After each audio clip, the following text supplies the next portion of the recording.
I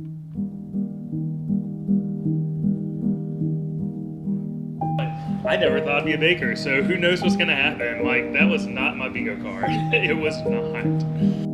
Simple cinnamon roll. No, let's just make a simple cookie. It doesn't need to be some wild off the blend bacon and peach cookie with a crumpled caviar. I don't know, whatever you want to call it. But anyway, just simple. It's simple, and that's why we put it in our name, because